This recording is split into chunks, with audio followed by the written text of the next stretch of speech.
Here we go. We're on Rule 8, scoring plays and touchbacks. So we're tracking right along. This is our 9th week at this, and I hope everybody's learning something from here. Uh, but we're gonna keep going. Let's see what we get out of scoring plays and touchbacks. Here we go. All right. So in Rule 1, we read this from the beginning, but I put it in here again. It says it is the object of the game for one team to carry or pass the ball across the opponent's goal line, and to kick the ball through the opponent's goal by place kick or drop kick. The game is won by the team which accumulates the most points. Points are scored by touchdown, successful try, field goal, or safety. All right, so those are the only ways you can score.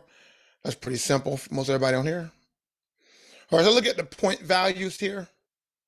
All right, so for a touchdown is worth 6 points. A field goal is worth 3. A safety is awarded 2. And then on successful try, a touchdown is awarded 2 points. And a field goal or a safety is worth 1 point. And a forfeit game, offended team 1, opponent 0. But if the offended team is ahead, the score stands. All right, so look at touchdowns here. All right, so possession of a live ball in the opponent's end zone is always a touchdown, and that doesn't change. If the ball is dead, it's a different story, like on a kick or if it's dead by another rule. But anytime a live ball is possessed in the opponent's goal line, it's a touchdown. A runner advances from the field of play so that the ball penetrates the vertical plane of the opponent's goal line. So that vertical plane is not carried past it. I mean, all you got to do is just break it. I mean, just the tip of it. All you have to do is just break the the goal line, and it will be a touchdown. All right.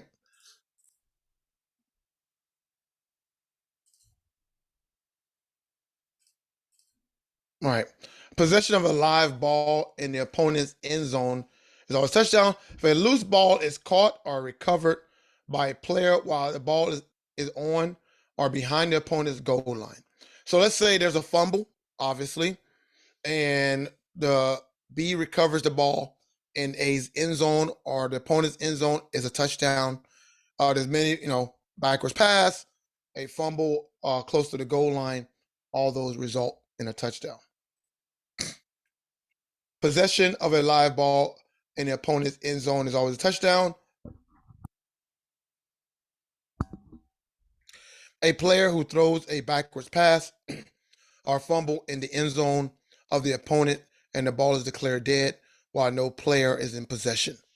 Now, this is a wild one, and so let me explain it to you. So let's say I'm trying to score a touchdown in my opponent's end zone, right?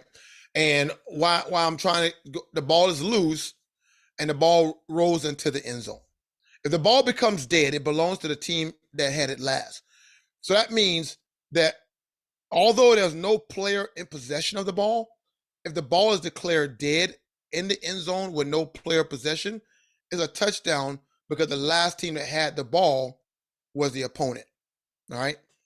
A couple of examples is a player who think they scored a touchdown and dropped the ball at the half-yard line, but then the ball rolls into the end zone.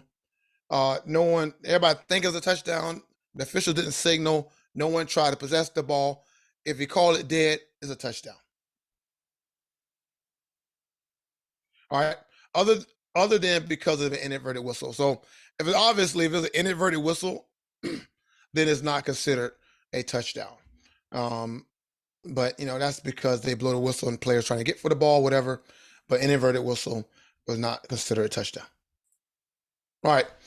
So one thing we got to understand in the National Federation of High School rules, there's no free fouls by B. All right.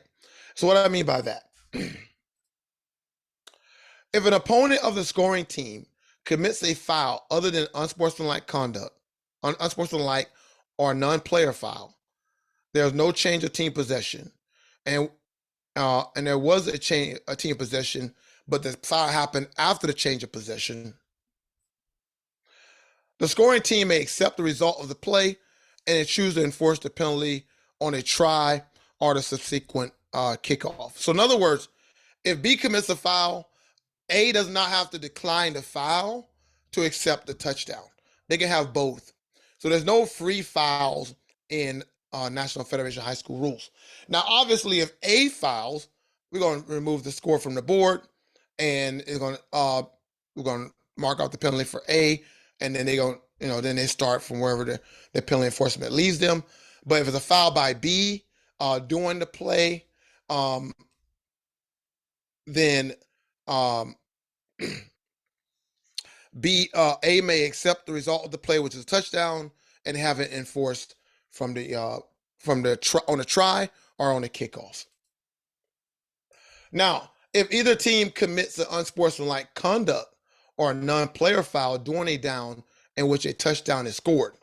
Now, this has been a thorn in a lot of our sides, and I mean by that is we know in college, if there's an unsportsmanlike conduct while the runner is trying to score a touchdown, let's say he taunts, he does whatever, is a live ball foul, and they remove the score and they mark the penalty from the spot of the foul of the unsportsmanlike conduct. However, that is not in the National Federation of High School rules. So when there's an unsportsmanlike conduct or a non-player foul in high school rules, we do not remove the touchdown. The touchdown counts, and B can either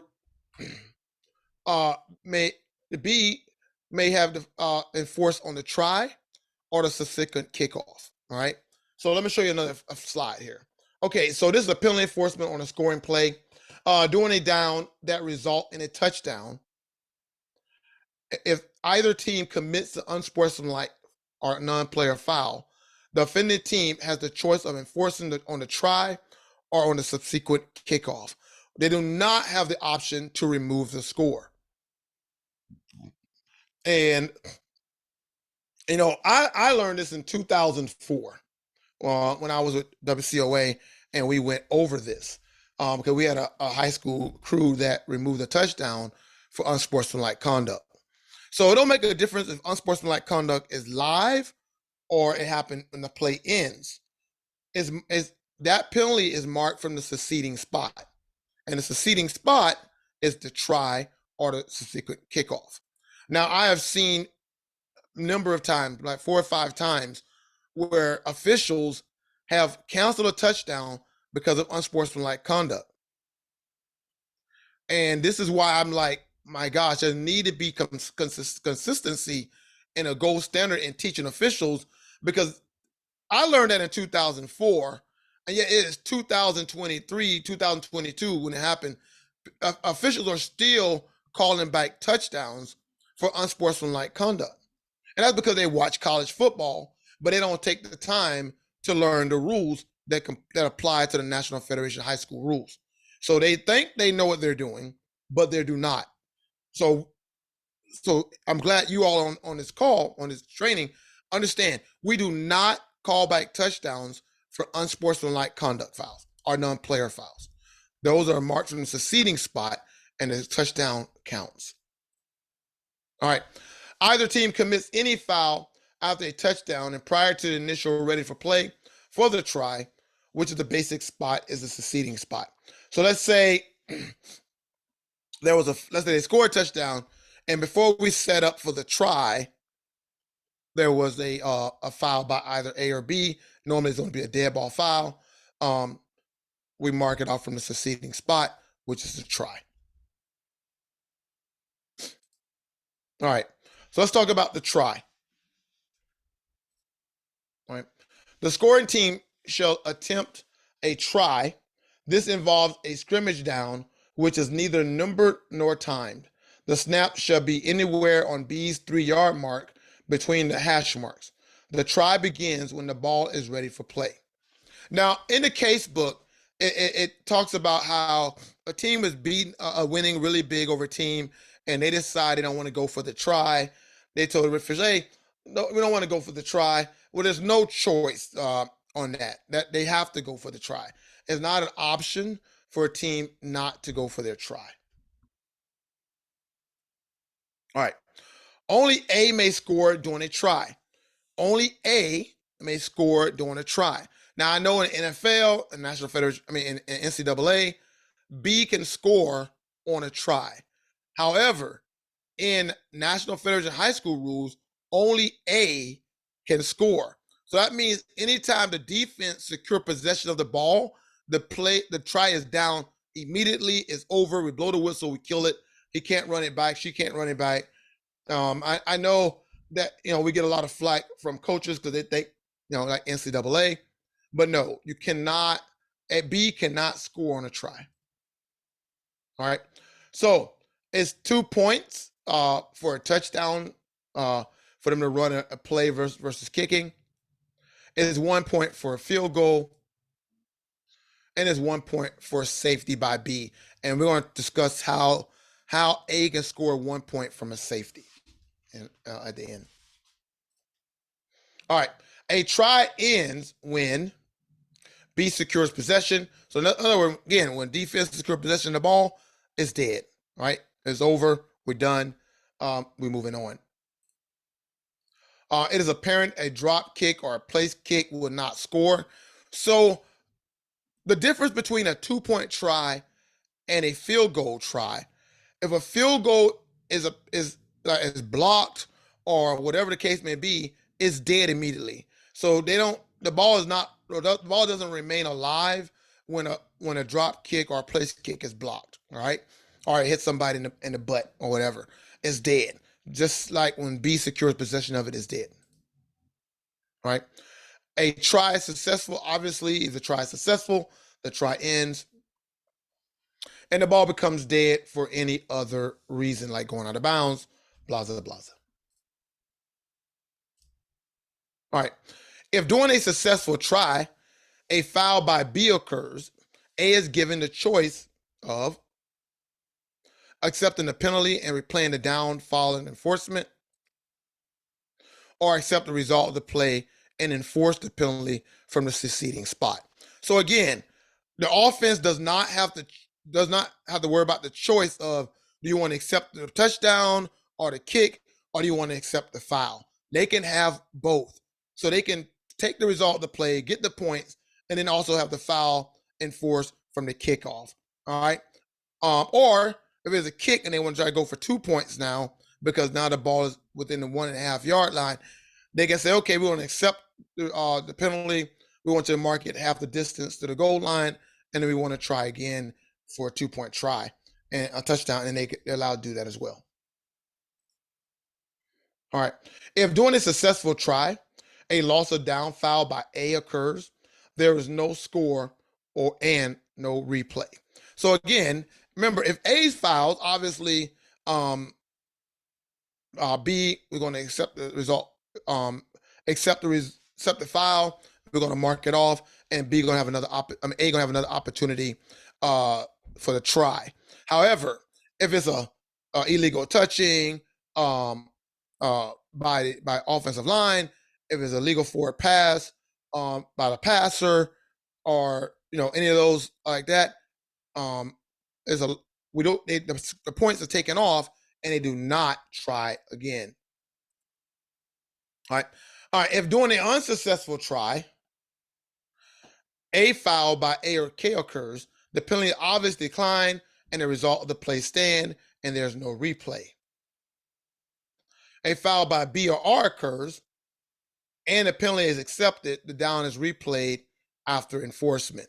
So again, if there's a foul and the try didn't succeed, then obviously, if it's on A, they're going to decline it and not do it. And if it's by B, they're going to obviously accept it and retry it down. Now, also, we go, all right, if a double foul occurs, the down shall be replayed. When a try is replayed, the snap may be from any point between the hash marks. So remember, there's seven instances where offense can choose where they want the ball. Typically, we always put the ball in the middle of the field on a try. But I mean, obviously, you can ask the snapper or the quarterback or the captain, where do you want the ball? You want it on the left hash mark, right hash mark? Where obviously they can actually choose where they want the ball placed. Again, typically we always put it in the middle of the field, and I don't even think some of these teams realize that they can choose where they want to snap the ball from within the hash marks, but they have that choice. All right. After a try, the opponent of the scoring team shall designate the team, which team will kick off. Now, this is one of these rules that is like what is obscured, right?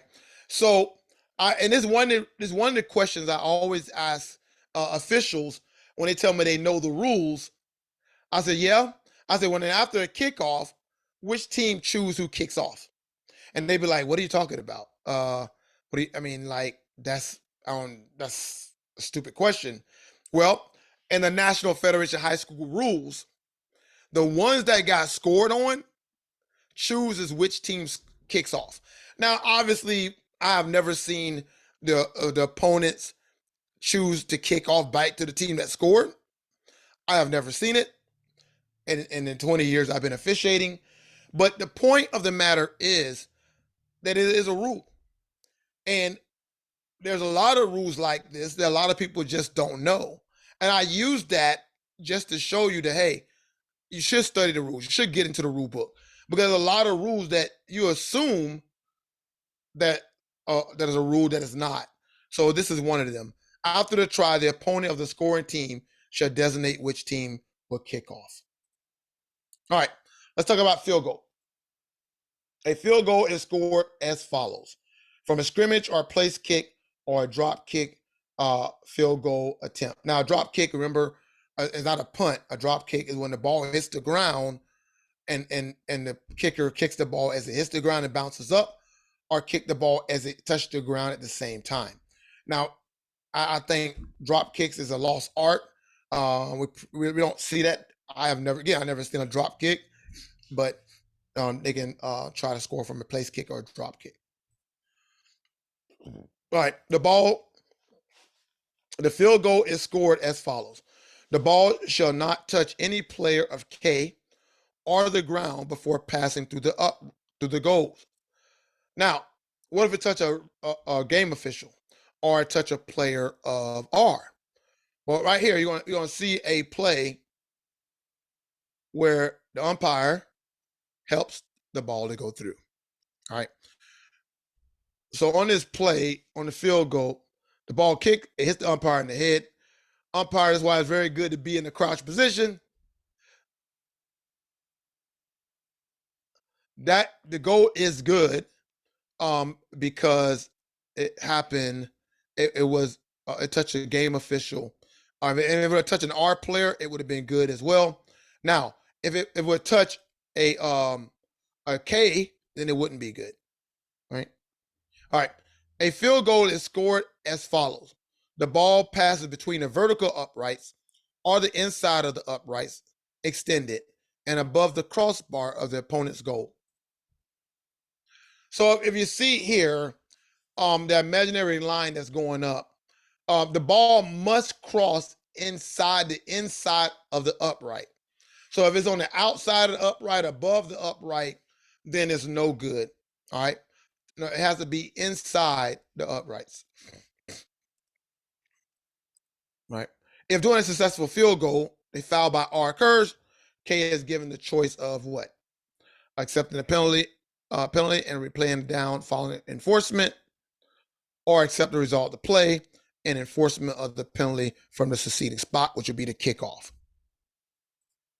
All right. Again, after a field goal, the opponent of the scoring team shall designate which team will kick off. All right. So we on the last part here, and it's going to be a quick class, and then we'll have some conversation afterwards. But now we're talking about Section 5, force, safety, and touchback. Right. It is a safety when a runner carries the ball from the field of play 2 are across his own goal line, and it becomes dead there in his team's possession. All right.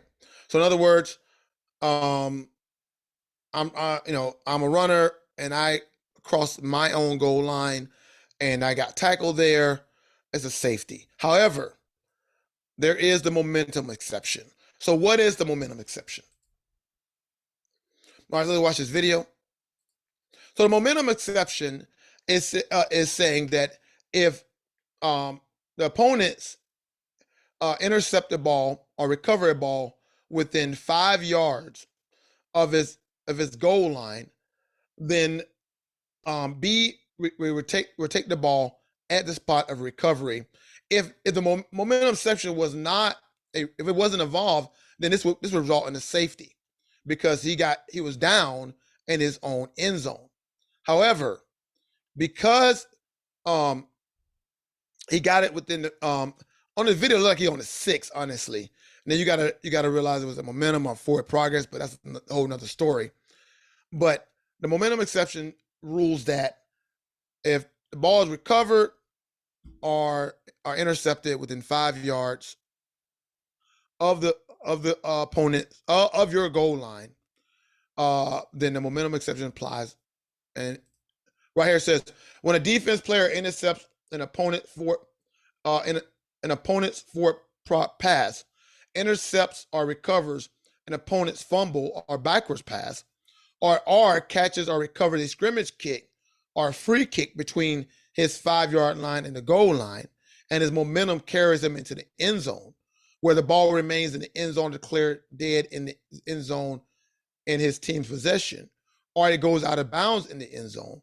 The ball belongs to the team in possession at the spot where the pass or fumble was intercepted, or recovered, or kicked was caught or recovered. Right. So the momentum exception again covers within 5 yards of the opponent of your own goal line. Let's look at another one.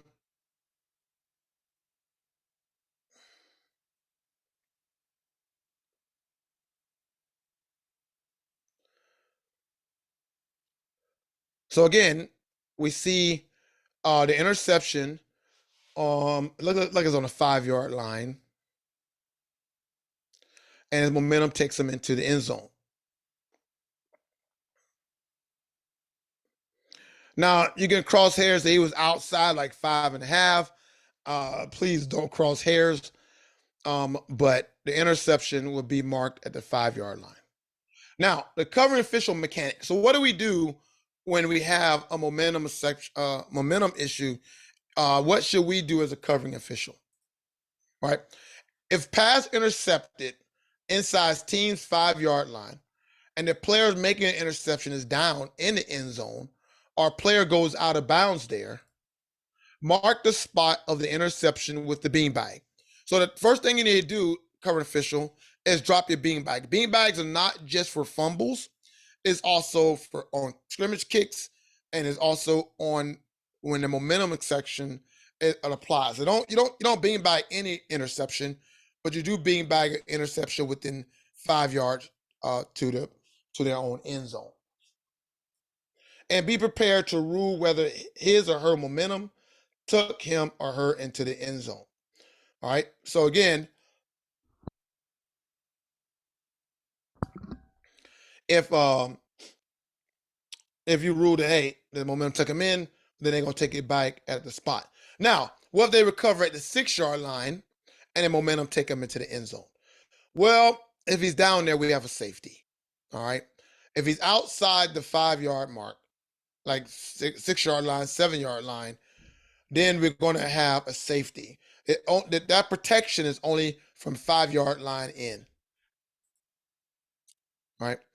So it is a safety when a player who is either in the field of play or in his end zone forces a loose ball from the field of play to or across his goal line by kick, pass, fumble, or snap, or a new force to a grounded loose ball with his muff or bat, or a legal kick provided the ball becomes dead in or with no player possession, or the ball is out of bounds when it becomes dead on or behind their goal line. So this is where we are going to talk about how the offense get a 1 point safety on a try. All right. The key word here is new force. All right. Oh, let me see here. All right, a player on offense commits any foul for which the penalty is accepted and enforcement is from the spot in his own end zone. So, in other words, if I commit a foul in my own end zone, like a hole, whatever, it's considered a safety. Or I throw an illegal forward pass from my end zone, it's a safety. Or any penalty is declined in a situation which leaves him in possession of the spot of an illegal pass and the ball having been forced into the end zone by the passing team. Let me see here. Touchback. All right. Any free kick or scrimmage kick. So when there's a kick, a scrimmage kick, or there is a free kick, if the ball breaks the goal line, it's a touchback automatically. New force does not apply to that. Any free kick or scrimmage kick becomes in K's possession, becomes dead in their end zone, and a new force if is R's muff or bat or the kicker after they has touched the ground. A new force by player's opponent puts the ball into his own end zone, and the ball is declared dead in his team possession or out of bounds behind the goal line. Any forward pass is intercepted in B's end zone, and the ball is declared dead in B's possession. All right, so let's talk about new force. We'll talk about now. Okay, so force is attributed to the player who carries, snaps, or pass, or kicks or fumble the ball into the end zone. A force only applies from the field of play into the opponent's into the end zone or into the goal line. Okay, now what the rule states is if a ball is loose and it's on the ground, all right, a new force is applied to a grounded backwards pass, kick, or fumble. So, in other words, have to even have a new force, the ball has to be on the ground, it has to be live, and it could be a pass, backwards pass, kick, like a field goal kick, or a fumble, or a scrimmage kick. All right. And muffing or batting of a pass, kick, or fumble in flight is not considered a new force. So, in other words, if I bat a ball and it rolls into the opponent's end zone and they recover it, it's not considered new force. New force applies to a ball that is grounded. So now what are we talking about here? All right. So let's say the ball is on A's 2-yard line, and you judge that the ball of his own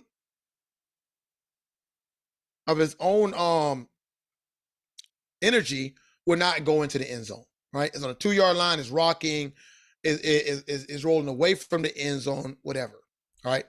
If B tries to secure the ball or A tries to secure the ball and they muff the ball into the end zone, well, a special new force is applied. In other words, what they're saying is that if it wasn't for the muff, the ball wouldn't went into the end zone.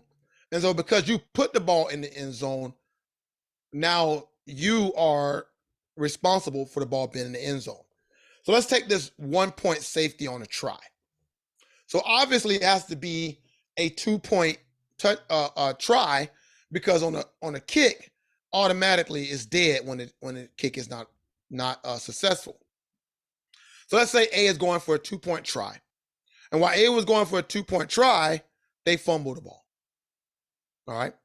Now, if the fumble looked like it was going to go into the end zone on its own, then a new force does not apply. But let's say the ball is about to roll out of bounds. And so while the ball is trying to roll out of bounds, B try to secure the ball and muffs it into their own end zone. All right. So we know two things. One, if A secured the live ball, it's an automatic touchdown. But now, because B put the ball in their end zone, and let's say it go out of bounds or B recover it, A get 1 point safety because B applied a new force to the ball that put it into his end zone. All right. So that's how A can get 1 point safety on a try. It's through a new force muff ball by B into their own end zone, which result in a safety. All right. And that is